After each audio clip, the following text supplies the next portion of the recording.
Hey everyone, this is Austin Smith from Foundation Church, the youth pastor, and this is Jason Williams, the senior pastor of Foundation Church. We just launched a new sermon series this past Sunday called The Habits of Happiness, and the purpose of this sermon series is just to be able to give you 5 habits that can lead to personal happiness in your life. And the first habit that we talked about was healthy relationships. And then this time in the next 10 to 12 minutes or so, we just want to deep dive into healthy relationships to be able to lead to your personal happiness in your relationships. And Jason, one of the things that I wanted to ask you for this time is, so far in your studying for this message is 5 weeks, and there's going to be habits. And so far you've studied through 2 weeks. And so how has it affected you in studying it so far? Well, I think it's led to personal happiness. Um, Anytime we align ourselves more with God in every area of our life, that's going to be the result.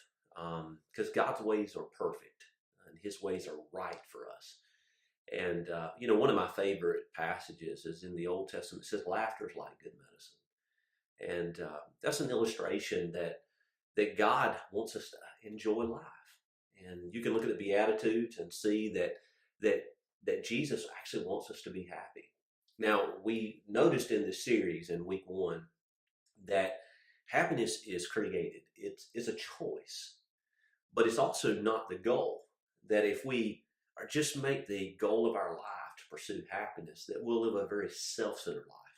That happiness actually comes when we have right thinking, right behavior, Christ-likeness. That really leads to personal happiness. And so this series has really helped me learn how to fight off some discouragement, learn how to fight off at times depression, learn how to fight off personal struggles that I have. And I've looked at these areas, these habits that need to be a part of my life.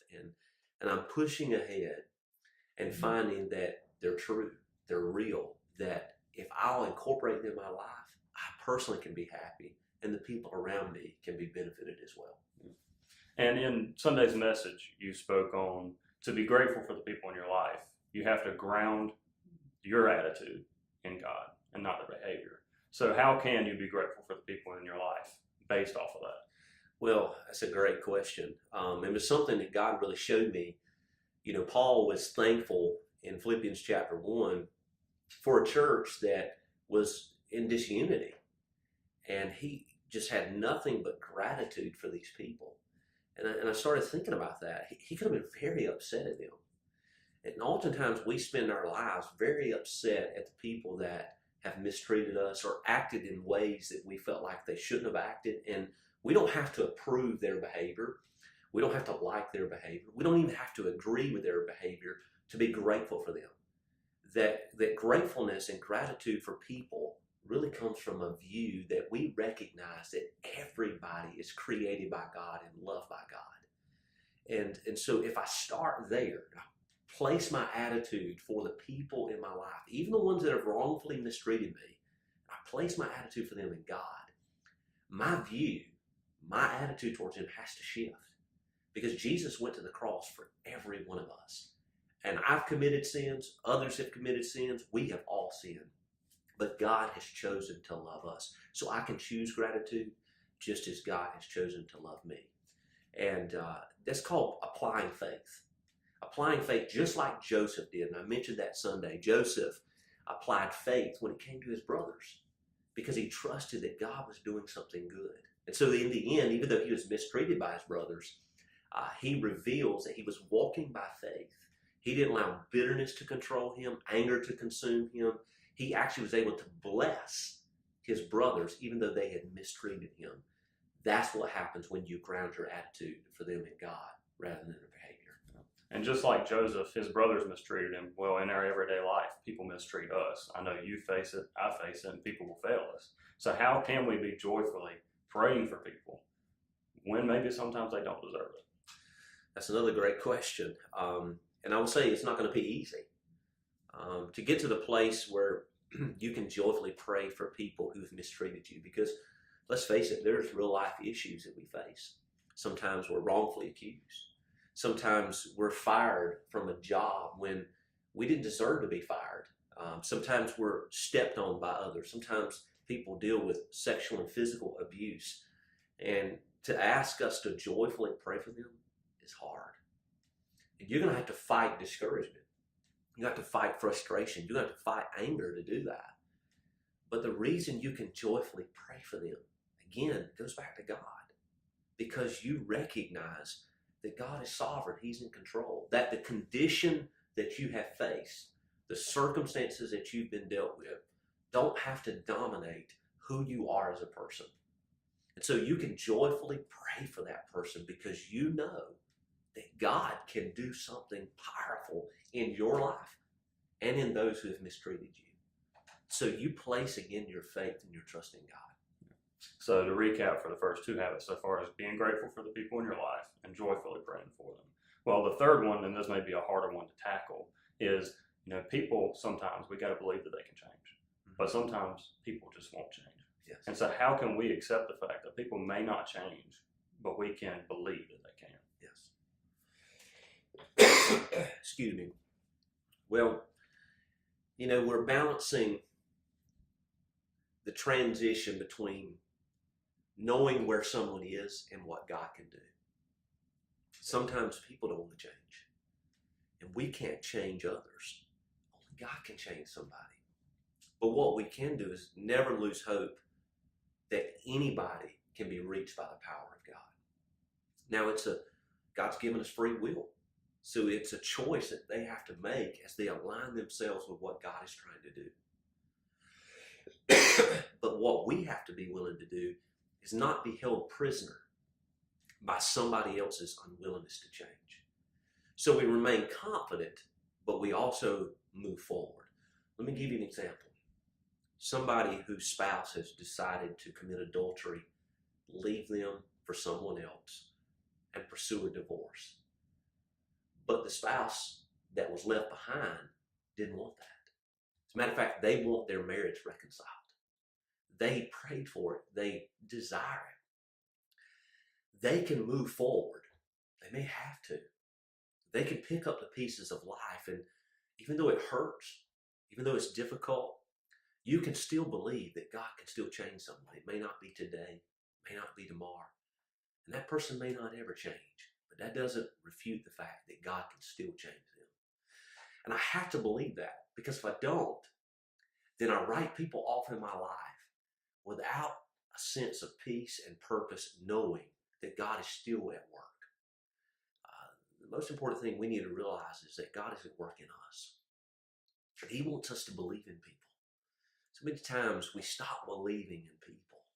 And as a result of that, we don't pray for them. We don't love them. Now, the relationship may change.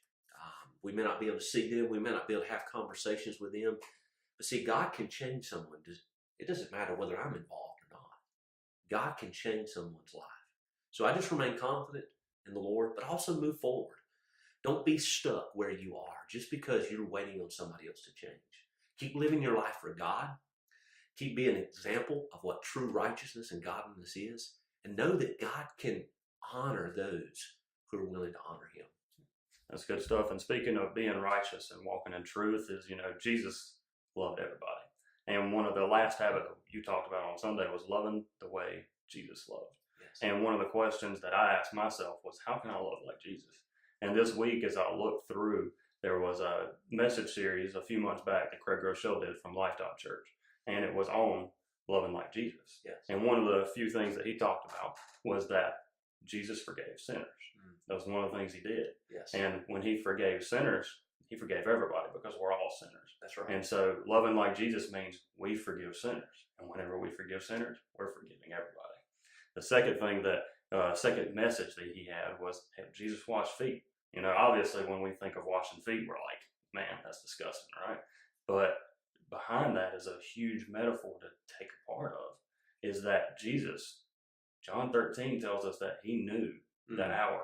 He knew that he was about to go be in heaven. He was about to face this persecution, face physical and mental and just humiliation to the public. Yes. But he still served. He still loved. And he still spent time with the people that he had been around for so long. He washed their feet. He served them. Yes. And the last thing that Craig talked about in the third week was he talked about meals. He You talk about breaking bread. You know, meals in the New Testament, it's not just a 10-minute thing we get from McDonald's. You know, sometimes I'll do that. Just go through the drive-thru. That's my meal for the day. But this was a meal that lasted for hours. Yes. You know, and just for Memorial Day, had some time with family. We were there for 5 hours, watched the movie, we swam, we ate. That is more of a meal of the New Testament. It's something you build deep relationship, deep fellowship. Yes. And whenever we do that, we can love like Jesus. That's right. And that's how we're able to do that. And that's one of the things, as you spoke that, I asked that question to me. I asked it to myself. And it led me to that. And so I just think that it was a really, really good resource for me to just grab a hold of, to be able to expand on what you taught on. Absolutely. And, you know, if we really want to be happy, we've got to learn how to love. You know, love is, the word itself is used in our culture so easily. But we realize that love is a choice. Love is an action. It's a verb. And everything you've talked about, God forgiving, Jesus washing the disciples' feet, knowing that he was going to face the cross, and breaking bread, that fellowship and that intimacy was a choice Jesus had to make, even in the final hours of his life. And so, you know, we can choose to love people. And it's really a sign that we want to have healthy relationships. And what we're saying today is you can have healthy relationships. And if you want to have personal happiness, you got to be willing to have the right habits in your relationships that lead to those relationships being healthy. So we just wanted to take a little bit deeper dive with you. If you have questions, feel free to send us those questions. Feel free to reach out to us. We want to see you living an enjoyable life. We want to see you happy. And the first step to that is to focus on your relationships, the people around you, because God intended us to do life together. Thanks for watching.